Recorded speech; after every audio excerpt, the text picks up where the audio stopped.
पुण्यात्माओं, पवित्र हिंदू धर्म के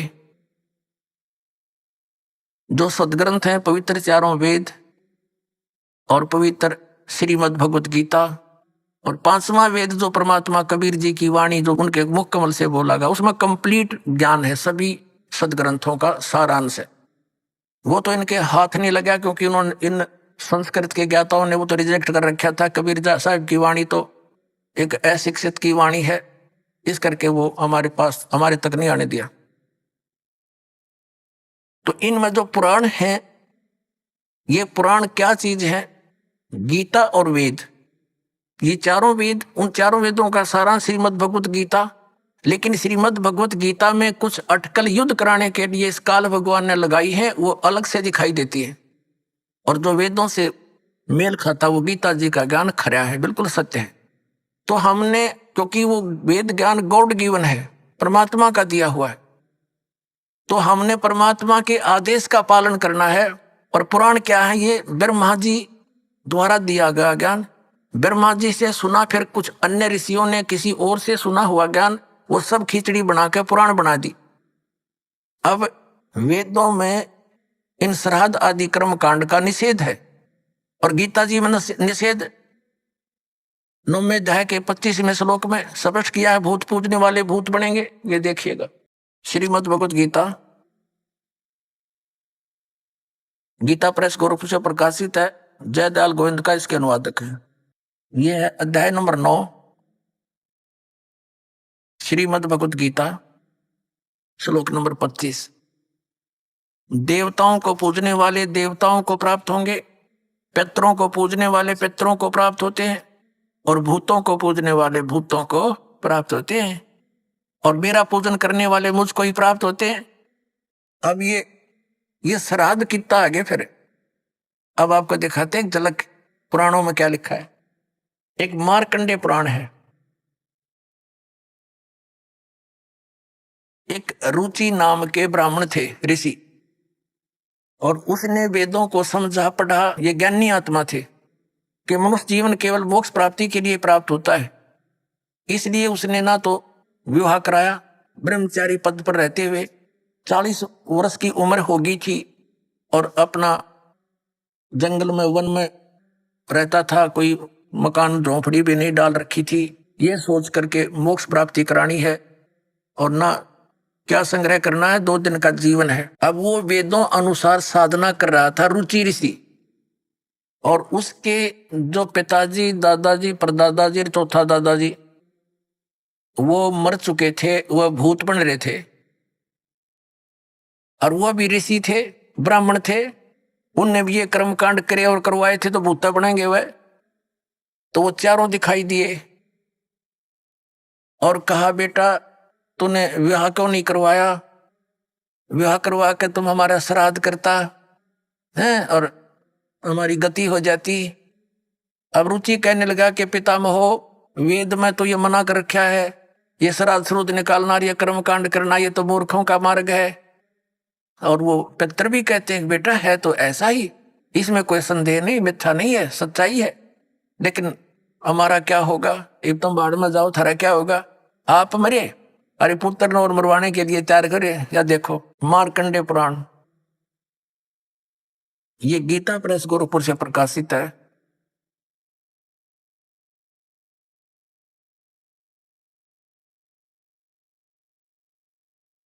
गीता प्रेस गोरखपुर से प्रकाशित है। ये गीता प्रेस गोरखपुर से प्रकाशित है।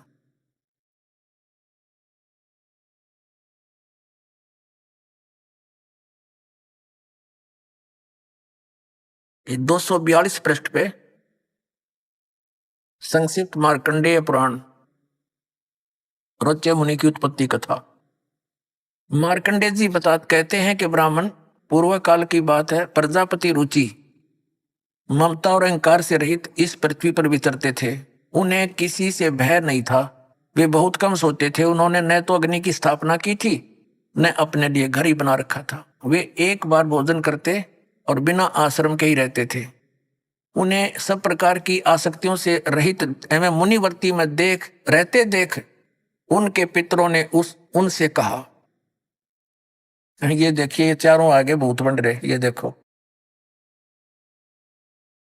ये रुचि ऋषि है, ये इनके पहले बने हुए वो पंडित जी सारे भूत, भूत पूज का भूत बन गए।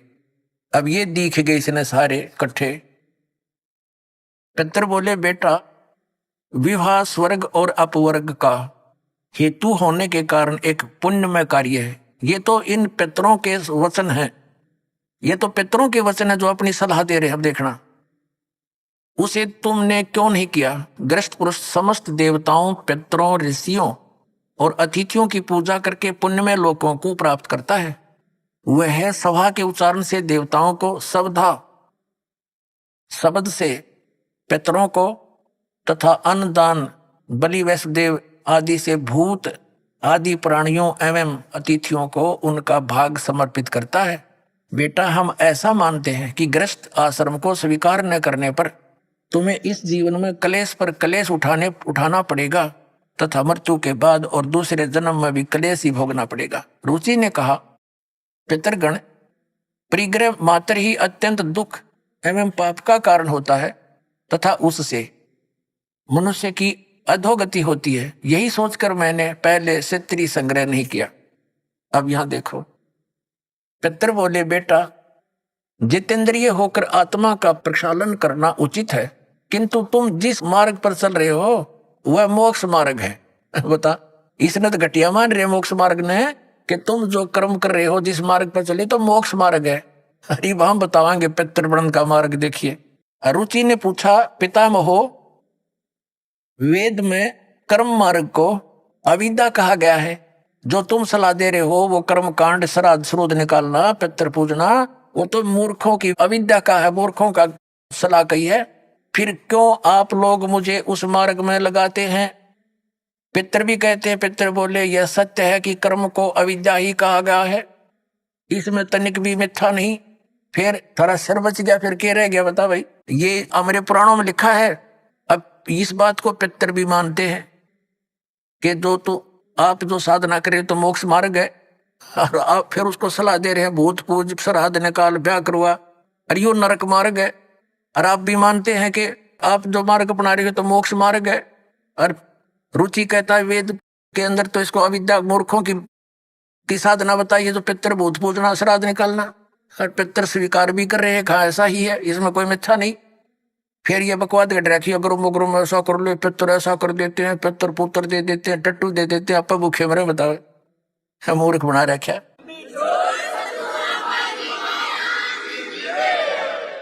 एक थोड़ी सी झलक दिखाते हैं आपको इसी मार्कंडे पुराण में। इन कहां से ले रखे ये श्राद्धा के सिलसिले? एक मंदालसा नाम की औरत थी, उसने अपने पुत्र को शिक्षा दी, और वह ये ले रहे हैं। देख, मार्कंडे पुराण के अंदर है, यही आपको सुना रहे हैं। अब इसके 80 पृष्ठ पे दिखाते हैं आपको, ये 81 पृष्ठ से थोड़ा सा लेंगे। मंदालसा बोली, महाराज, ये मंदालसा ज्ञान देती हुई आ रही है। मंदालसा,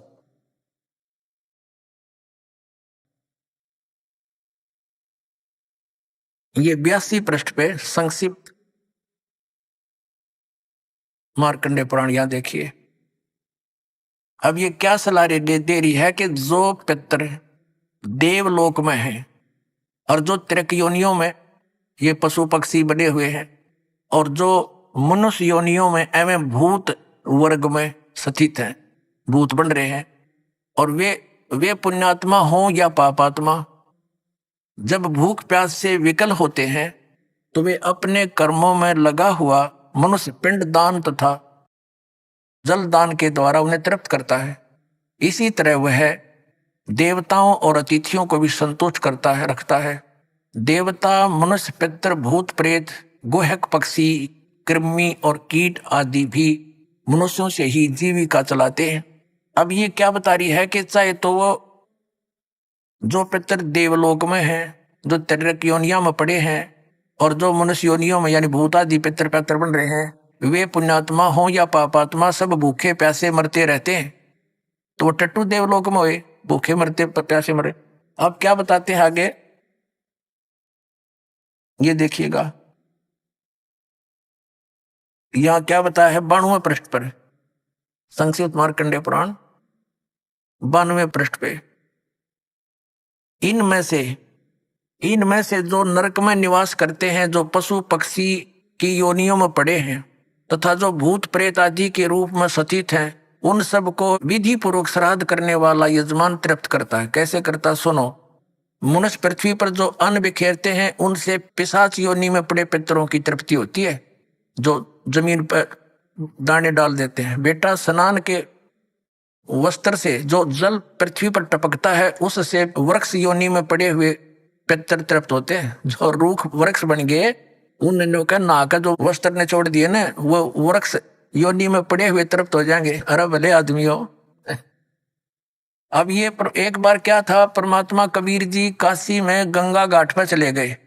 गंगा का घाट बना हुआ है, वहां पर ये ब्राह्मण लोग सूर्य को यानी ऐसे सूर्य की तरफ मुंह करके गंगा से जल उठावें और वहीं डाल दें। कबीर साहब बढ़कर उसमें गंगा में घुटनों पानी में और ऐसे नौकरन लगे गंगा के जल को, पटरी पर फेंक रहे पूरी स्पीड तक। अब वो सारे पंडित जी अपना काम छोड़कर कबीर साहब की ओर देखने लगे।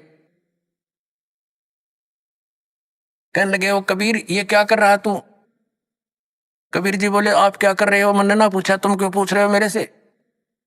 पहले आप बताओ आप क्या कर रहे हो? कि हम अपने पितरों को स्वर्ग में जल भेज रहे, ये हम यहां जल डाल रहे हैं ना, ऐसे मंत्र बोलकर ऐसे सूर्य की तरफ मुकर के, ये वहां स्वर्ग में हमारे भूखे प्यासे पितरों को जल प्राप्त होगा।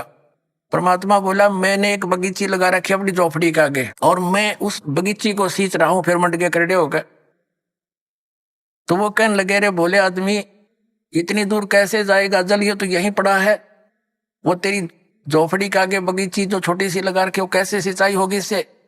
कि एक लाखों किलोमीटर दूर, मील दूर तुम्हारे पितरों को स्वर्ग में ये पानी मिल सकता है, तो ये 2 किलोमीटर पर क्या दिक्कत आएगी इसको? तो उनकी चौंध टूट गई। पंडित जिया ने फिर अपना गलती स्वीकार की, मालिक की शरण ग्रहण करी। अपने आत्मा वही यहां ये सिस्टम है। देखो आगे फिर मार्कंडेय पुराण हम पढ़ रहे हैं 92 पृष्ठ पे, 92 पे।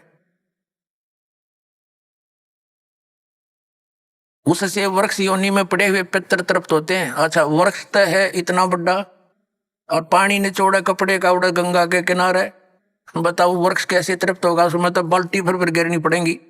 तो किसी मूर्ख बना रखे हैं। देखो, और नहाने पर अपने शरीर से जो जल के कण इस पृथ्वी पर गिरते हैं उनसे उन पितरों की तृप्ति होती है जो देव भाव को प्राप्त हो रहे हैं। देखो इनकी अकल। कहते हैं नहाने के बाद जो छीटे छाटे पृथ्वी पर पड़ते हैं ना, वो जो देवता बन गए उन पितरों की तृप्ति होती है। वो टट्टू देवता बन गए जब इसे पानी तो छकेंगे उड़ा हुआ।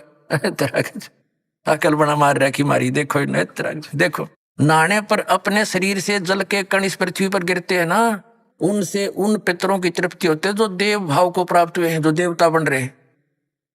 और पिंडों के उठाने से वो पिंड भरवाते हैं, अन्न के कण पृथ्वी पर गिरते हैं ना, उनसे पशु पक्षी योनियों में पड़े हुए पितरों की तृप्ति होती है। बता वो पशु योनि में कितना भैंस बनकर खड़ी होगी, उनकी वह माई या दादी ताई काकी है, और उड़ा वह कण गिरे पृथ्वी पर कीता है। वह भैंस तो उड़े एक टोकरा ना भूस खावा डेली, एक कण ते क्यों कर छिकेगी वह है तेरा कैसे भाई? देखिए से मूर्ख बना रखा। कुल में बालक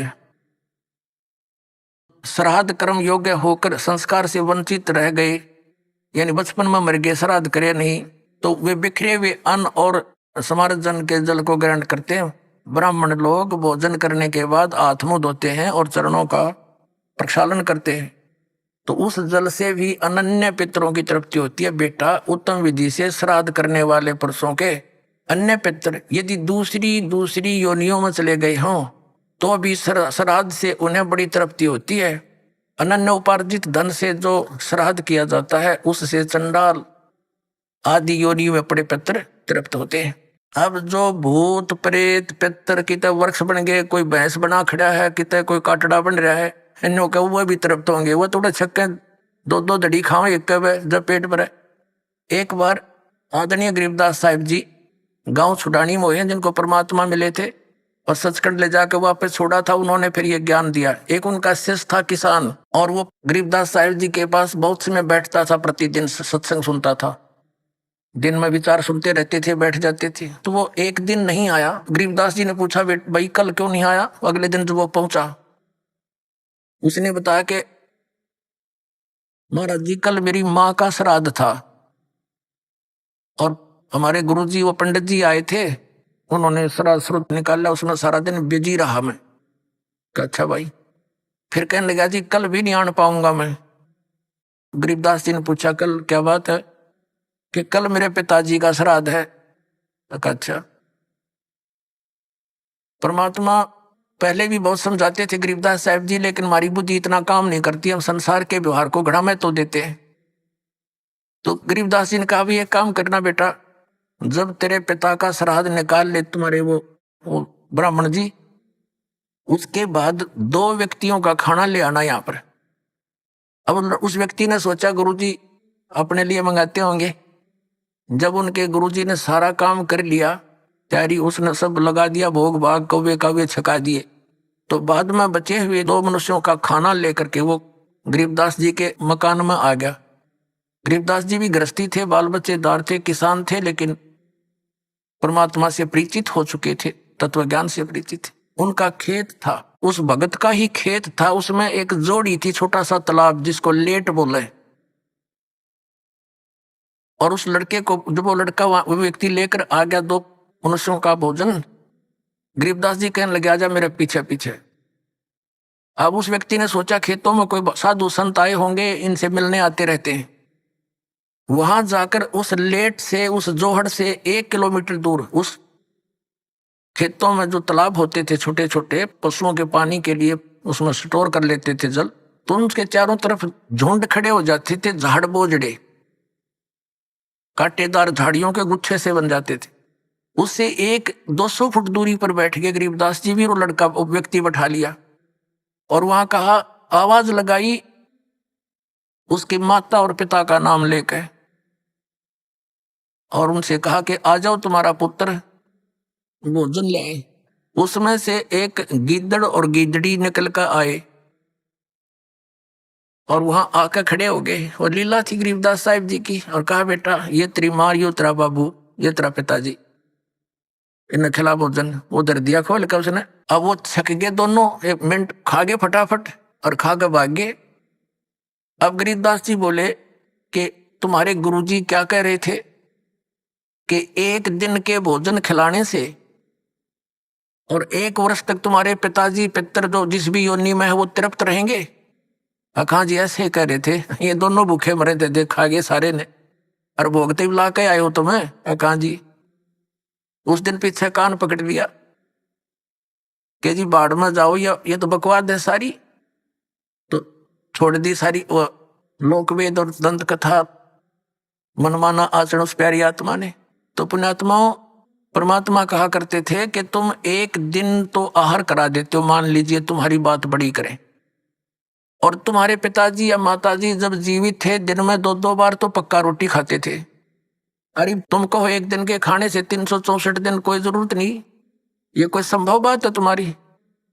1 दिन तुमने भोग लगा दिया, 364 दिन क्या खाएंगे वो? मान लीजिए तुम्हारे पिता काग बन गए, कौवे, तो रोज भोग ला दो उनका, 2 रोटी तोड़ के ऊपर रोज फेंक दो ताकि उनका पेट भरा रहे। ये 301 दिन ये फंड करने से कोई फायदा नहीं। कहने का भाव यह है कि वो तो जो बन चुके बन चुके। अब पुण्यात्माओं, जब हम सत भक्ति करेंगे और इस साधना के करने से आपके जो पितृ भूत प्रेत आदि बने हुए हैं, और चाहे वो किसी योनि में है ये पितृ वाली सिस्टम में, तो उनकी भी मोक्ष हो जाएगा आपकी भक्ति करने से। अब पुण्यात्माओं, ये सत्कर मान लेना, ये दास आपको समय अनुसार सब क्रियाएं बताएगा। इन एडवांस करने से आप अपना क्रम बिगाड़ बैठोगे। आप अपनी भक्ति करते रहो, और समय आने पर ये सब आपके पितर वगैरह भी इस साधना से ही इनकी मुक्ति हो जाएगी। अब क्या होता है, जैसे इन्हीं पुराणों में लिखा है कि 1000 ब्राह्मण भोजन कर रहे हों, जैसे इन्होंने पितरों की और भूतों की श्राद्ध की वो विधि बता रखी है कि पितरों के लिए भोजन कराओ ब्राह्मणों को तो ऑड नंबर में हो, जैसे 1, 3, 5, 7 ऐसे हो, और बाकी इवन नंबर में हो, ऐसे ऐसी संख्या में जमाने चाहिए।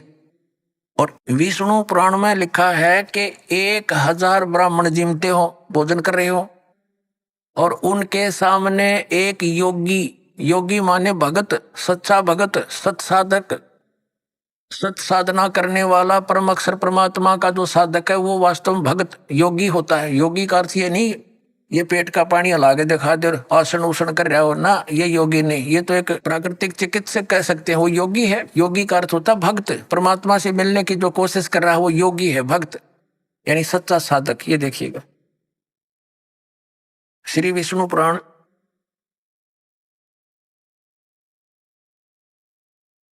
गीता प्रेस गोरखपुर से प्रकाशित है। इसके अनुवादक हैं मुनीलाल गुप्त। ये गीता प्रेस गोरखपुर से प्रकाशित है।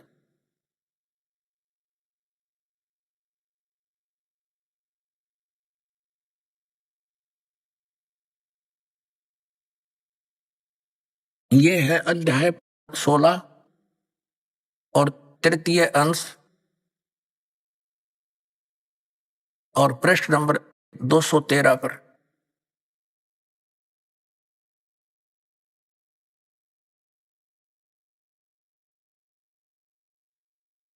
यहां पर लिखा है, हे राजन, श्राद्ध करने वाले पुरुष से विश्व देवगण, पितरगण, मातामह और कुटुंबी जन सभी संतुष्ट रहते हैं।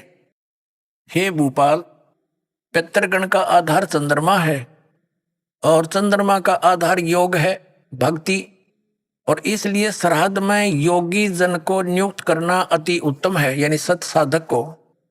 हे राजन, यदि श्राद्ध भोजी एक सहस यानी 1000 ब्राह्मणों के सम्मुख एक योगी भी हो तो वह यजमान के सहित उन सब का उद्धार कर देता है, यानी ब्राह्मणों का भी और उनका यजमान का भी, सबका उद्धार कर देता है। पितरों की तो बात छोड़े।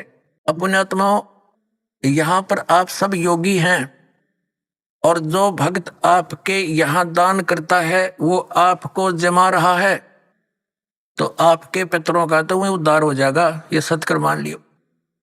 ये इतना गजब का मार्ग है जो हमारे प्राणों, जो सत्य है वो तो इन्होंने ग्रहण की नहीं, इन्होंने असत्य ग्रहण कर लिया। पुण्यात्माओं, जैसे आपने रुचि ऋषि की कथा में देख लिया मार्कंडेय पुराण में कि वेद में इसको अविद्या कहा है, कर्म कांड को, और पितर भी मानते हैं क्योंकि वह भी ब्राह्मण थे, ऋषि थे।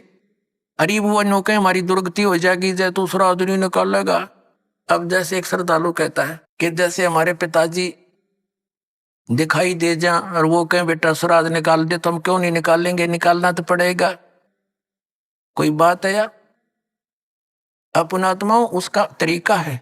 जैसे किसी का बालक और कुएं में गिर गया, उसका वो तो चिल्ला रहा है डूब गया डूब गया, उसका क्या इलाज है? गिल्ले डूब जा, डांक मार दे, छलांग लगा दे, वो भी मरे गिल्ले। उसकी विधि है उसको भी बचाने की। पहले रस्सी बांध एक ऊपर मजबूत सी, उसको नीचे डालो, उसको पकड़ कर जा, उसने भी काट के लिया।